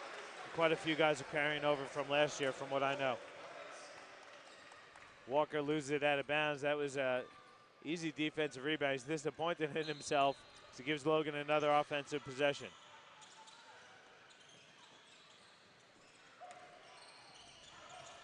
Cedars fadeaway jump shot rolls in and out. Hey. But Walker got the net, so that's going to be an offensive interference call. Basket's going to count.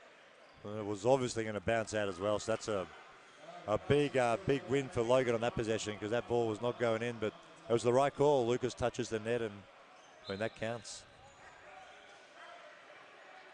2:30 to go here in the third, 10-point game. Logan still in the lead over Mackay. on your QBL Game of the Week, presented to you by Nothing But Net Media and Live Sport Australia. Trigar can't get the hook shot to fall. They're getting them the touches. They haven't been shooting at a great clip tonight, Mackay, have they?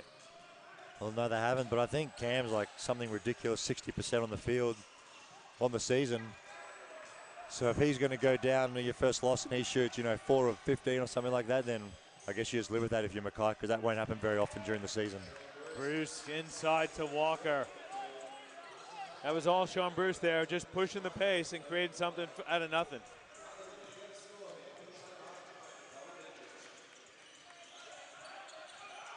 Logan, good ball movement. Cedar goes inside to Young. They're going to say a 3-second call. Not sure if they got that on Young or Collar. They were both in the area. Keanu Post going to give Mitch Young a breather. I was just about to say, Logan starting to go away from that look inside to Mitch Young. They're settling for a few three-pointers. They're getting away from what's been working for him so far. Well, I think that same rule applies now that Keanu Post is in the game too. Just want to keep those big guys involved, because so far tonight, good stuff's been happening when he gets looks, or at least touches. John's in the corner for 3. That's off. Knocked around. Post comes down with it, though, for Logan. Referees blew the whistle. They just want to get a floor wipe as Walker hit the deck. Carroll and Goldfinch getting set to check in for Logan.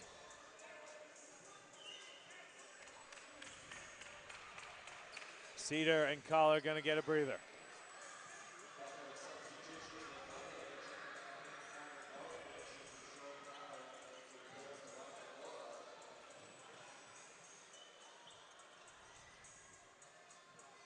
So Logan's got a lineup of Salicic, Johns, Post, Goldfinch, and Carroll.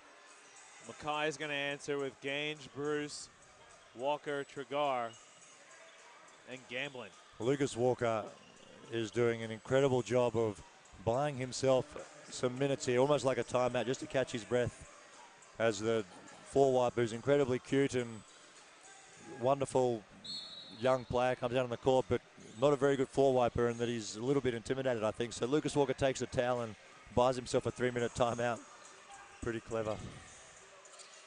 John's bullying his way to the bucket, but he's fouled on his way there.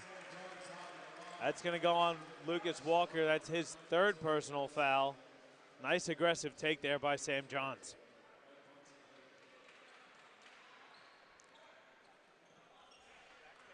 Johns has been better tonight, too, from what we've seen previously so far this season. Well, he has been. The short answer is that I agree completely, but he's and that's because he's given Logan next to nothing on the season, at least the games that we've seen. And like, you want to keep it positive, and I hope that doesn't sound too harsh, but he's 31% from the 3 on the season from deep, and hasn't given him a whole lot. But tonight he's been a lot better, and it's no surprise that when he's better, the team looks a lot better. So hopefully for his sake, he can finish the season strong, and the Logan Thunder can get into the playoffs and give himself a chance to compete. We're under a minute now in the 3rd. It's a 9-point lead for Logan.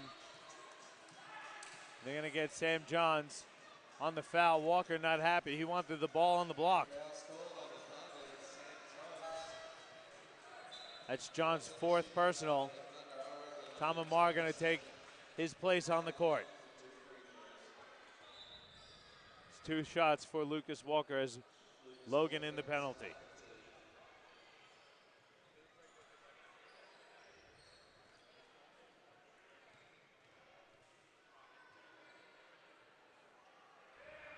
Walker missed the first.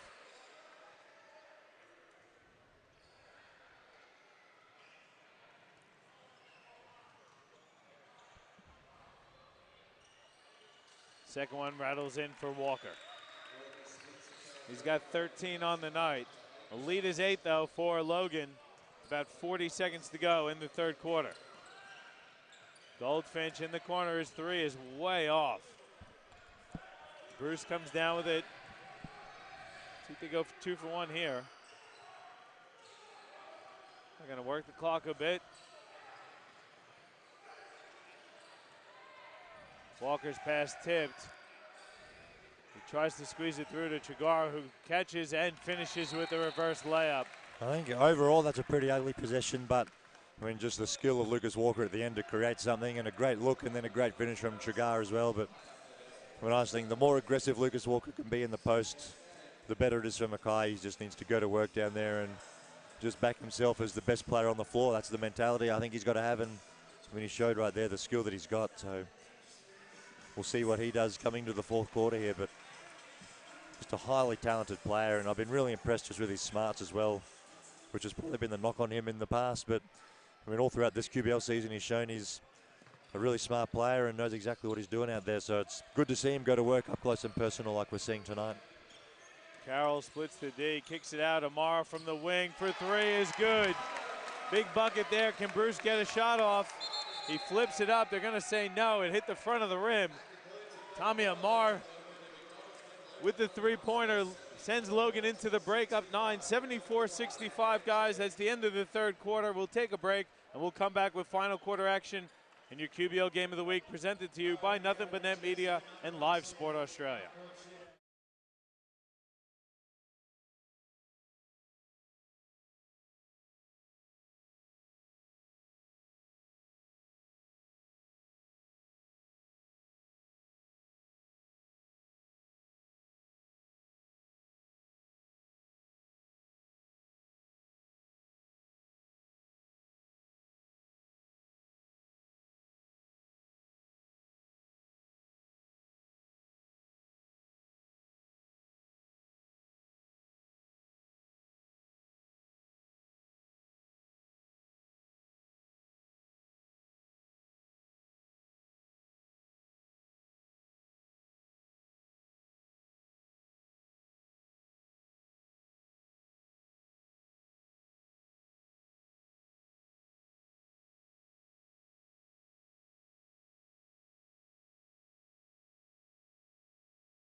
Back with you here at Cornubia Sports Complex. It's the third quarter time break, heading into the final run here with Logan up 9, 74-65. Dan, this is almost the carbon copy of Mackay's game last night. They were down 1 heading into the fourth quarter. They outscored Gold Coast 25-10 to get the win.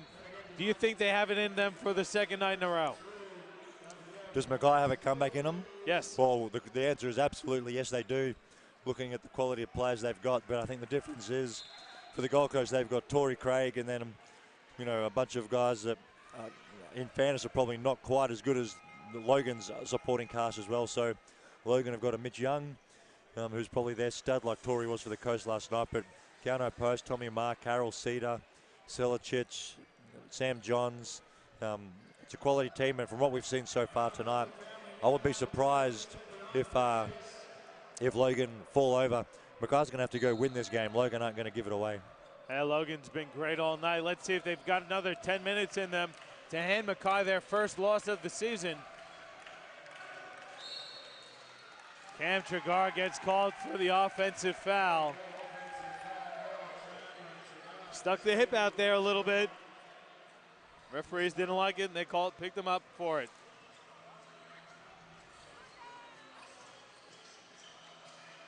Coach Rucker staying with a bit of his bench here as well. He's got Carroll, Amar, Post, Mick Cedar, and Christian Selicic. Great catch by Post, and he finishes with 2 hands.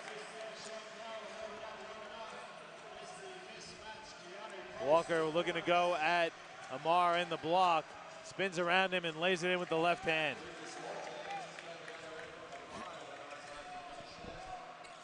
Tommy didn't do a bad job there. That's just tough for Walker.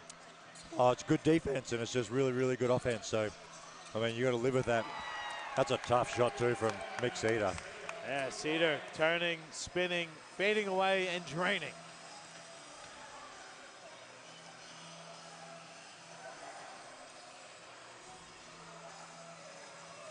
Bruce, step back jumper, that's good.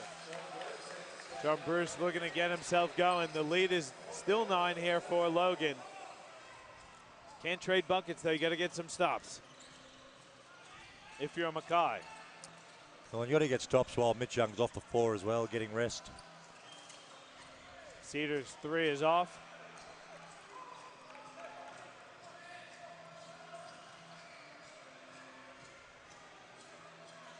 Gamblin has it. Looking at Walker. Walker has it now at the post extended. Backing in on Tom Amar. He's going to shoot the fadeaway, and it goes down. And awesome to see Lucas Walker so aggressive. Well, they got to get stops definitely, but offense, they look great running it through him in the block. And Tommy Mar's a really good defender. That's not a knock on him at all, but Lucas Walker's going to work as Sean Carroll does the same down the ring. You're right, Johnny. They can't keep trading buckets, can they? They've got to try and get stops with you, Mackay. But that's what we said a second ago too. Logan's going to make them really, really work for this if they are going to get a win. Logan looked great. Gamblin in the corner. His three-point attempt is too strong. Carroll comes down with it.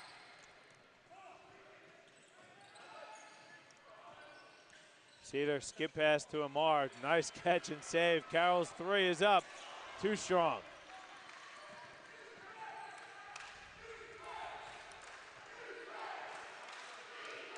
Crowd getting into this one. It's great to hear. It's a great atmosphere here in Logan. They can smell blood as Gaines travels to turn it over. So Cedar checks in, as does Harvey for Trigar and Gamblin.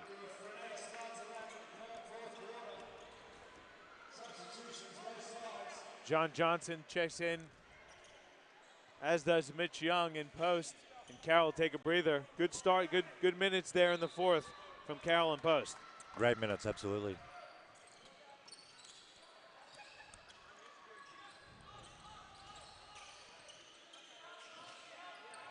Young gets it over to Cedar.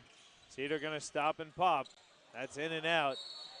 And then Young picks up a cheap one going over the back of Luke Harvey. That's gonna be Young's third personal.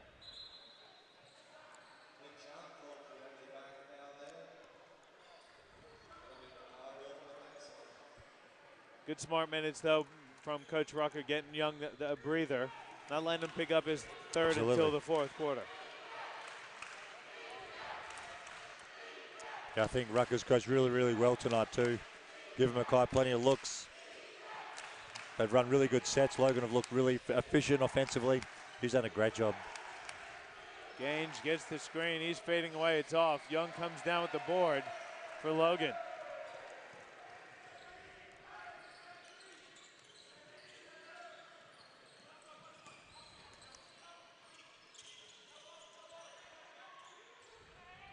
There's Young on the block. We're going to go one-on-one with Harvey. Good footwork there from Young. Gets the bucket and the foul. Nice move there from the big man, Mitch Young.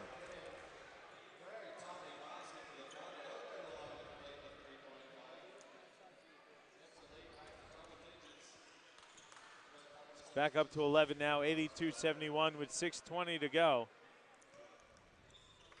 How good has Mitch Young been tonight? Been amazingly good.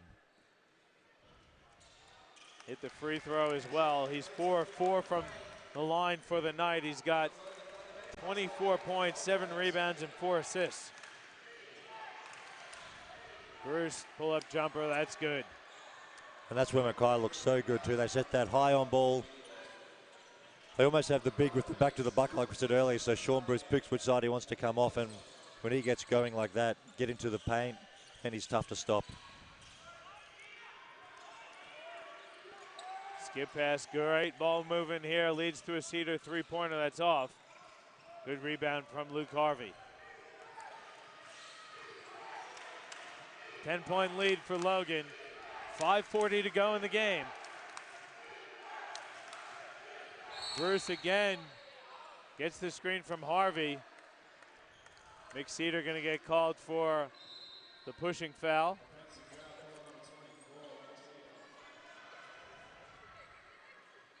That's always a tough one. If someone sets a pick and you're trying to defend, I don't understand why it's a foul when you run into someone setting a pick. Reagan, our resident referee, give us the explanation, please. It's kind of a limit as to what contact is reasonable and what isn't. I mean, if the pick is set correctly and legally, the player should have enough time to turn around, see that there's a body standing there, and avoid. In a situation like that, that was very, very heavy contact, which should have been avoidable. And I 100% agree with the call. There was too much contact on a pick that was set very legally. Okay. Happy with that, Dan? Or should we give our resident referee an earful, just like these, like we were playing the game? Oh, are you suggesting that one of us would give the referee an earful? Well, I've heard some things about you in your day. I was very nice with the I don't with think the I referees. ever copped anything from you, Dan. In all the years that I've repped you, I don't think I've ever heard a word out of you. I'm very kind to the officials. Ragdolling opponents a different story, but I agree with the explanation. There's a lot of contact, and you can't let that go of no call. And I think on that, the officials have been really consistent tonight in making sure that the players know to keep hands off, and those small touch fouls have been called all night long. So if you're going to set the tone that way, and then someone runs through a pick, you can't let it go. Coach Chigar is going to take a timeout as Luke Harvey just picked up his 5th personal foul. So we'll take a break as well. We come back. Bijan Johnson will be at the free throw line for 2 shots with his team up 10, 83-73. The lead for Logan over Mackay here on your QBL Game of the Week, presented to you by Nothing But Net Media and Live Sport Australia.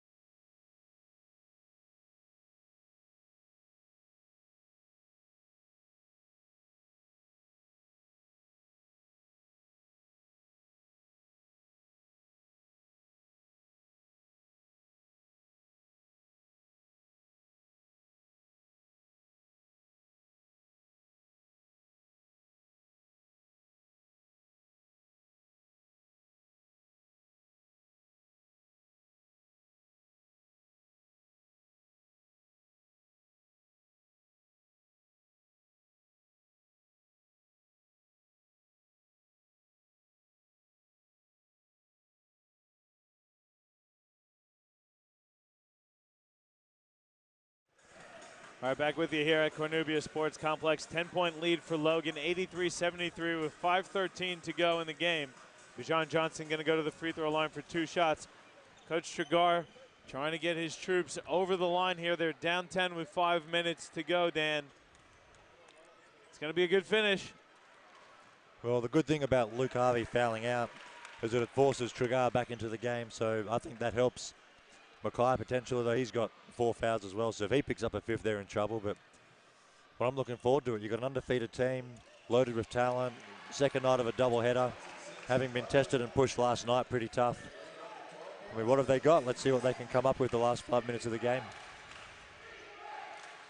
Logan's going to back up tomorrow. They're going to go up to Auchenflower to take on their rivals, the Capitals, as Cedar puts up a corner 3 that hits the side of the backboard.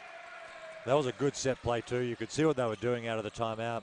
So they got the shot they wanted, but just couldn't quite make the shot. Kick ball there on Cedar. You hear Coach Rucker calling the play. Wants his young guard Johnson to get it going. Young has loved this matchup against Lucas Walker. Creates some space. Left-handed hook shots off, though. Walker comes down with it and kicks ahead to Bruce. Bruce goes right at the defense and lays it in. That is why he's a professional in the NBL right there. Great body control, great speed, absorbs the contact and can still finish. Yep. Super impressive. Johnson skips it across the Salicic, inside to Young for the hook shot. Lucas Walker's got his hands full, doesn't he? Mitch Young likes that matchup. You can see him going right at him. 2 good athletes going at it. It's good viewing.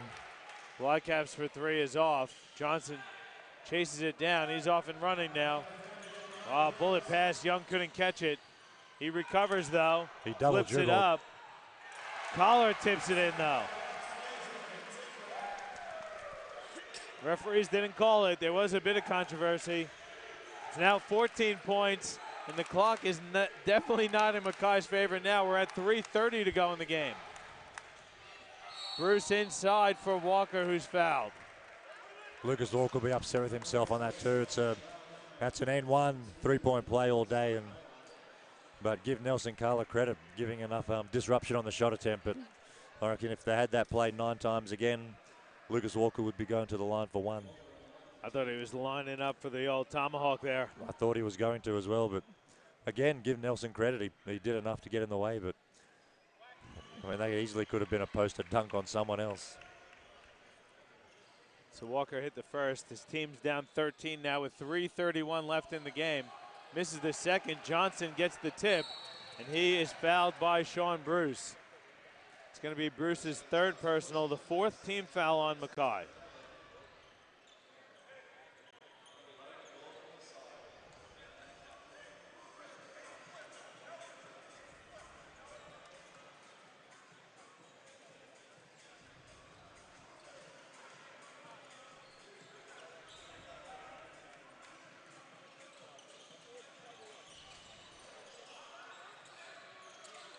Johnson's pass inside is tipped.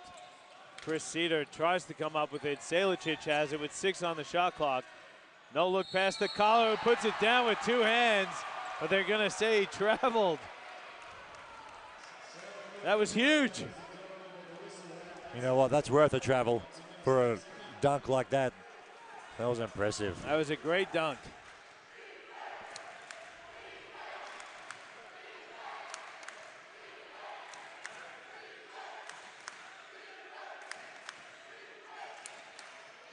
Great ball movement there. Nice pass from Walker to Trigar.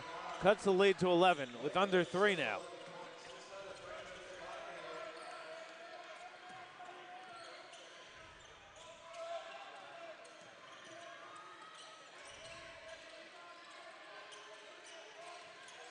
Johnson pull-up jumper, rolls in and out. Walker comes down with it. Chris Cedar looking to hit the 3. It's too strong. Walker offensive rebound and puts it in. And the lead is back down to 9. Coach Rucker going to take a timeout. We'll take one as well. 2:20 to go in the game. Logan up 9 over Mackay on your QBL Game of the Week. Presented to you by Nothing But Net Media and Live Sport Australia.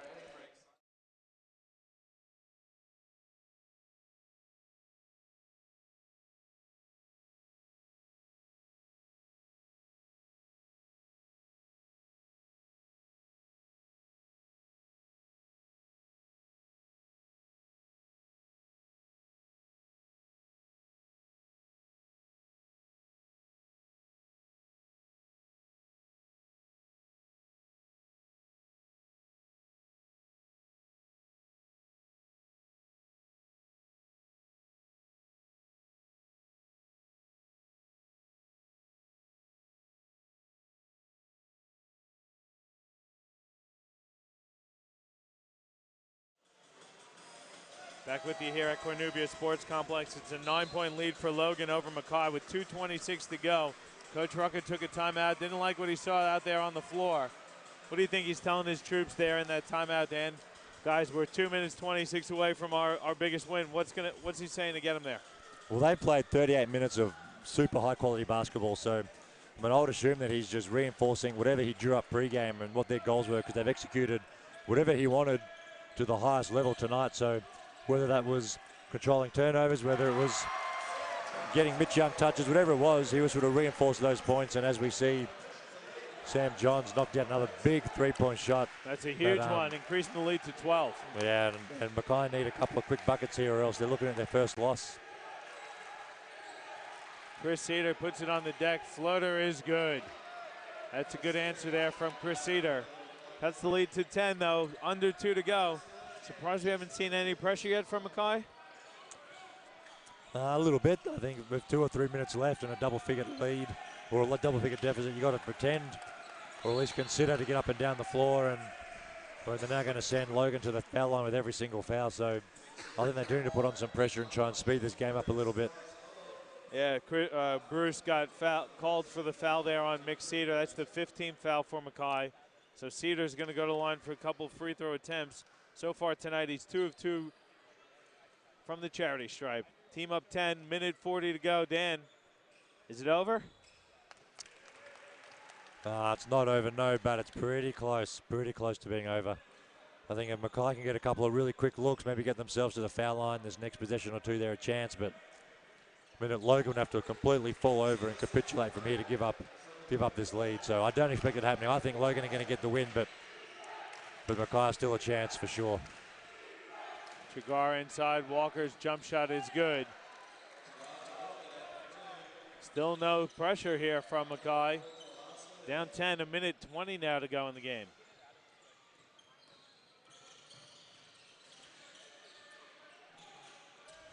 John Johnson, three from top of the key is short. Walker grabs the rebound out of his coach's hands. Bruce gonna pull up for three, that's good. Now it's down to 7 with a minute to go. That's a big bucket. And Coach Rucker gonna take a timeout. Good timeout here for Coach Rucker. Let's keep it here though, Dan. Minute 5 to go. Back-to-back buckets and a couple stops. It's probably not the three-pointer you want from Bijan Johnson on that shot. Then you see Mackay come right down and answer with their own three. Yeah, well, I think we say it all night long, but this is exactly when they've got to go and feed their horse, and Mitch Young needs a look in the post. And if he gets a bucket, great, but if they double down, he'll find someone. He's proven all night long he can do that. So I think they need to go to the well and get him some touches here. And that three-point shot might not be the answer at this stage of the game, but we'll see what these guys come up with. If Mackay get a stop, another quick bucket, I mean, Logan might tighten right up. Who knows? So big minute of basketball coming up. I will see, but guys, don't forget, next week we'll be bringing you another game as we do each and every week. It's the Brisbane Spartans hosting the Sunshine Coast Phoenix on Sunday. Women will tip at 1 p.m., followed by the men around 3 p.m. live and on demand, presented to you by Nothing But Net Media and Live Sport Australia. So don't forget to tune in next weekend as the Spartans host the Phoenix in QBL basketball action. 94-87 the lead, 105 to go. Good time out there from Coach Rucker. You got to expect Mackay to trap or try and force a turnover.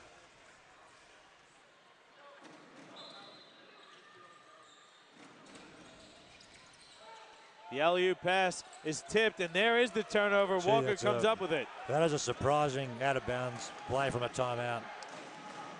There's Bruce.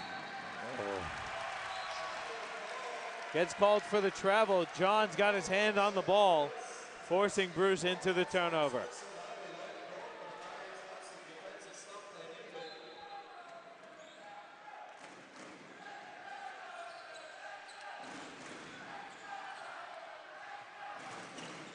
There's the trap. Cedar gambles. Bijan Johnson comes up with it. Dumps it in for Young, who puts it down with one hand. And he's sealed that one with a kiss. Good timeout, though, there by Mackay. They're down 9, 43 seconds to go, Dan.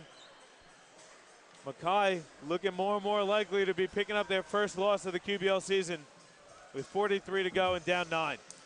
Yeah, I think they are going to pick up their first loss.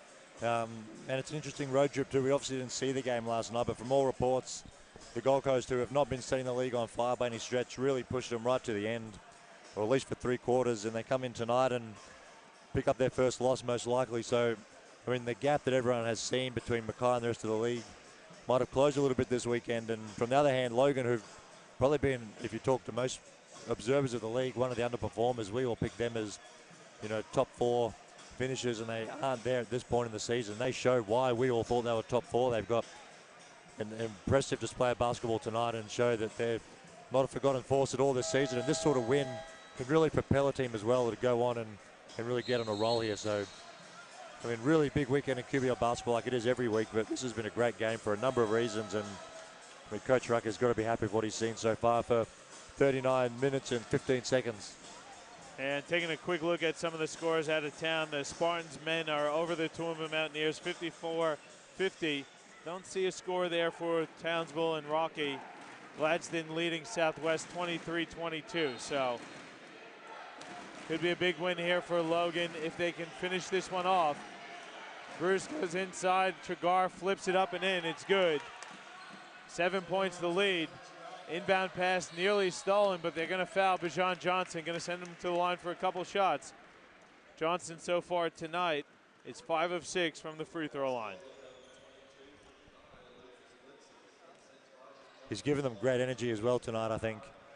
As Bijan Johnson, he's just brought a little bit of spark that they might not have had to start this season. And I think he's been really impressive for them. Hasn't statistically set the world on fire, but he's just done all the little things that you want him to do. So, I mean, he's helped a lot, and I think the Mitch Youngs and the Tommy Mars and the Johnses will all benefit from having him on the floor. He missed them both, though. Now Bruce has it. Team down 7. Good in and out dribble from Bruce. A lot of contact. He's going to step around the arc, fire the 3. It's an air ball. Flycabs recovers. He's going to put up his own 3, but he stepped out of bounds on the line.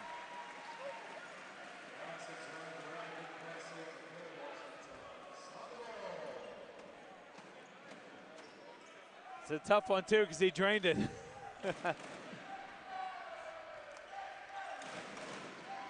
And Mackay were adamant that his foot was over the line, but not down on the floor, so would have cut it to a 4-point lead, Johnny, but not to be. Johnson's going to go to the line for a couple shots. Collar going to check in for Johns. And really impressive performance here from Logan. 23 seconds to go, though, Dan. Johnson's got to hit these free throws. Hits the first one. And is this going to be the one that can get the Logan season back on track? 2 wins out of their first, 7 games, or 9 games. What was their record? 2-5 coming in, so probably not what they expected. They have the talent, obviously. About to hand Mackay their first loss of the season. Can this be the spark to get them back on track? To see what we thought would be a contender in the QBL.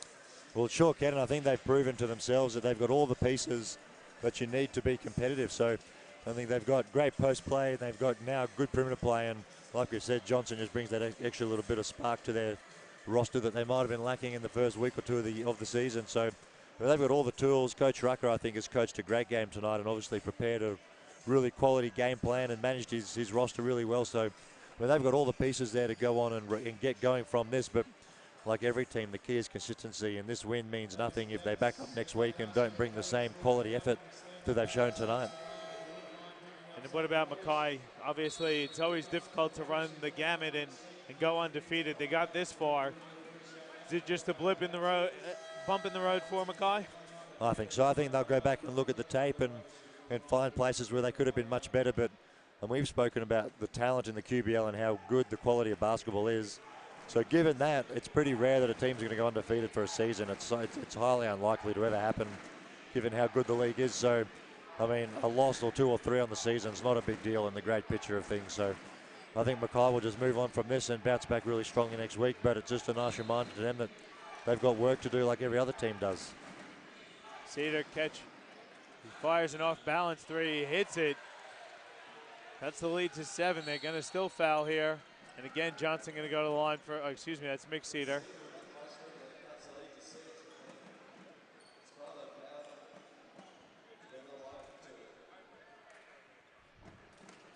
So Logan going to back up tomorrow. They're going to have a trip up the motorway to take on their arch rivals, the Brisbane Capitals. That should be a great game as well. Mackay next week. Let's have a look at round 9. Mackay is at home. They play Gladstone on Saturday. Rockhampton's on the bye, so Cedar again for 3. That's off. Rebound to Johnson. He's fouled by Bruce, and that's going to do it. Logan hits triple digits. They're up 100-92. And round 9 for Logan sees them hosting Southwest on the Saturday night. And of course, our game next weekend, presented to you live on Basketball Queensland YouTube channel, will be the Brisbane Spartans hosting the Sunshine Coast Phoenix, with the women at 1 p.m., followed by the men around 3 p.m. Really great doubleheader tonight, though, I thought, Dan. The girls' game was an excellent game, and the boys have put on a great game as well. Yep, no doubt. Both games have been great basketball. So yet another week of high-quality QBL action. The league continues to impress every week that we see it. And again, if you are watching, we thank you for tuning in. But if you're local, get out and support your local QBL team as Young puts it down with the dunk. It doesn't count. The final score will be 101-92. The Logan Thunder and the Mackay Meteors, their first loss of the season. Really good performance, Dan. Let's take a look at some of the final statistics. Mitch Young, top scorer in the entire game with 28 points on 11 of 19 shooting. He was 2 of 4 from 3, 4 of 4 from the free throw line, had 7 rebounds and 4 assists. Just a great overall game from Mitch Young. Well, you can't say enough about the guy. I mean, we've seen him in the past put together a quarter or two of dominant basketball, but he was dominant every minute he was on the floor tonight, and that doesn't mean he's got to score and rebound every possession, although he did do that most of the time, but this made the game so much easier for Keanu Post and young Kayla when he subbed in as well, just finding open guys.